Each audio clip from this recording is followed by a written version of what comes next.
नमो बुद्धाय. जय भीम, जय भारत. मित्रांनो, व्हिडिओ सुरू करण्याआधी तुम्हाला हे सांगू इच्छितो की या व्हिडिओमध्ये सांगितलेली माहिती कोणत्या पुस्तकातून घेतलेली आहे हे तुम्हाला जाणायचं असेल तर डिस्क्रिप्शन बॉक्समध्ये सर्व माहिती दिलेली आहे, नक्की चेक करा. आणि अशाच विषयावरील बहुजन महानायकांवर लिहिलेली पुस्तकं तुम्हाला पाहिजे असतील तर या व्हॉट्सअप नंबरवर मेसेज करा. 150पेक्षा जास्त तुम्हाला पुस्तके मिळतील. तर पंढरपूरची मूर्ती वास्तवात बुद्ध मूर्ती आहे हे डॉक्टर बाबासाहेब आंबेडकरांनी सांगितलेले आहे आणि ते मी सांगतोय तुम्हाला. ग्रीक देशातील बौद्ध भिक्षू महास्थवीर महाधम्मरक्षित यांनी पौंडलिक हे नगर वसवले होते. महास्थवीर महाधम्मरक्षित हे तिसऱ्या धम्म संगीतेमध्ये सहभागी होण्यासाठी पाटलीपुत्र येथे आलेले होते.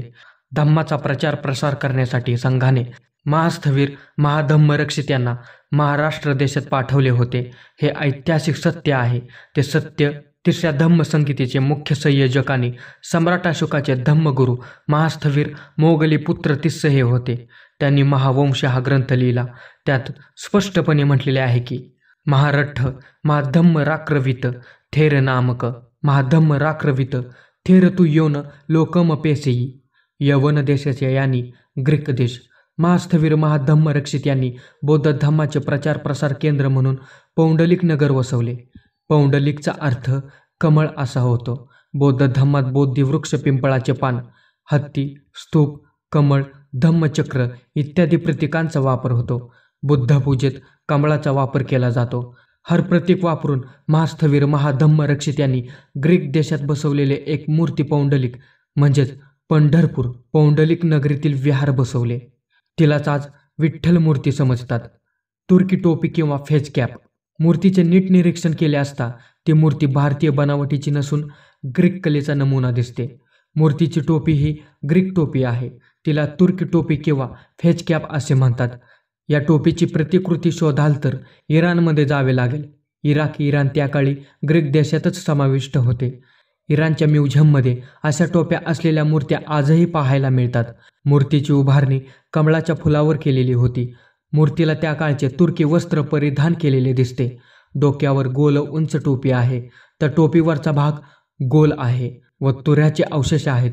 अशी टोपी विठ्ठल मूर्ती सोडली तर कुठेच पाहावयास मिळत नाही. मूर्ती कमळावर उभी असल्यामुळे तथागताच्या शिल्पाकृतीला त्या काळी पौंडलिक संबोधित करण्याचा प्रघात पडलेला होता. या पेजेसमध्ये तुम्ही पाहू शकता डॉक्टर बाबासाहेब आंबेडकरांनी पुंडरीक या शब्दाबद्दल काय म्हटलेले आहे. बाबासाहेब काय म्हणतात बघा. पांडुरंग हा शब्द पुंडरीक या शब्दापासून उत्पन्न झालेला आहे. पांढऱ्या कमळास पाली भाषेत पांडुरंग म्हणतात. याचा अर्थ पांडुरंग दुसरा तिसरा कोणी नसून बुद्ध आहेत. हे डॉक्टर बाबासाहेब आंबेडकरांनी आपल्या हुई इज पांडुरंग हा शोध निबंध मार्च 1955 मध्ये लोणावळा येथे लिहावयास घेतला होता. विठ्ठल मंदिरास खांबावर बुद्धाच्या ध्यानास्थ मूर्ती आढळतात. पंढरपूरची यात्रा आषाढी एकादशीला भरविण्याचा कार्यक्रम की बुद्धाने आपला प्रथम धम्मोपदेश पंचवर्गीय भिक्खूला दिला होता. पाली भाषेत पांडुरंग या शब्दाचा अर्थ पांढरे कमळ असा होतो. म्हणजे ज्याने पांढरे कमळ धारण केले आहे असा तो. बौद्ध वाङ्मयात पांढऱ्या कमळाला अनन्यसाधारण महत्त्व आहे. हे बौद्ध अभ्यासकांना ठाऊकच आहे. आणि याला सबळ पुरावा म्हणजे अजंठा येथील बुद्ध लेणी, जिथे मी जाऊन आलेलो आहे.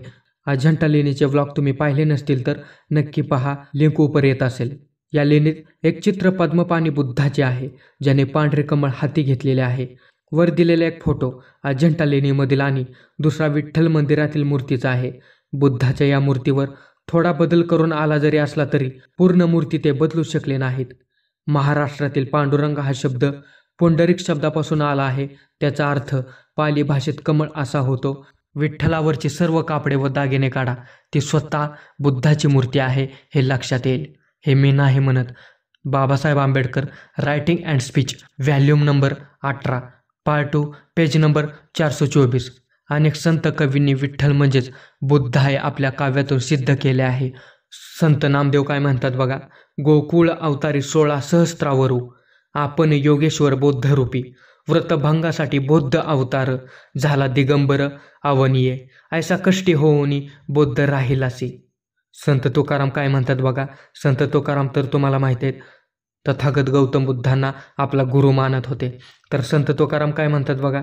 बौद्ध अवतार माझे या उद्दिष्ट, मौन मुखे निष्ठा धरी येली, मध्ये झाले मौन देव बीजधानी, बौद्ध ते म्हणून नावे रूप.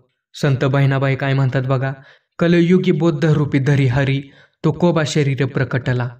संत एकनाथ काय म्हणतात बघा, लोक देखोनी उन्मत्त दारांनी आस का, न बोले बौद्ध रूपे ठेविले जधनी हात, नववा वेशे स्थिर रूप तथा नाम बौद्ध रूप, संततया दारी निष्ठांतती निरंतरी. तुम्हाला जर हा व्हिडिओ आवडला असेल तर व्हिडिओला लाईक करा, शेअर करा आणि जास्तीत जास्त शेअर करा. सर्व व्हॉट्सअप ग्रुपवर सुद्धा शेअर करा. आणि या व्हॉट्सअप नंबरवर मेसेज करून तुम्ही देशातील कोणत्याही कानाकोपऱ्यात पुस्तके मागवू शकता. आपल्या चॅनलवर भीम जयंतीचे व्लॉग आले आहेत. तुम्ही अजून पाहिले नसतील तर नक्की पहा. नवीन चॅनलवर ते तुम्हाला पाहता येतील. इथे क्लिक करा आणि भीम जयंतीचे व्लॉग पहा. चला भेटूयात पुढच्या व्हिडिओमध्ये. नमो बुद्धाय. जय भीम, जय भारत.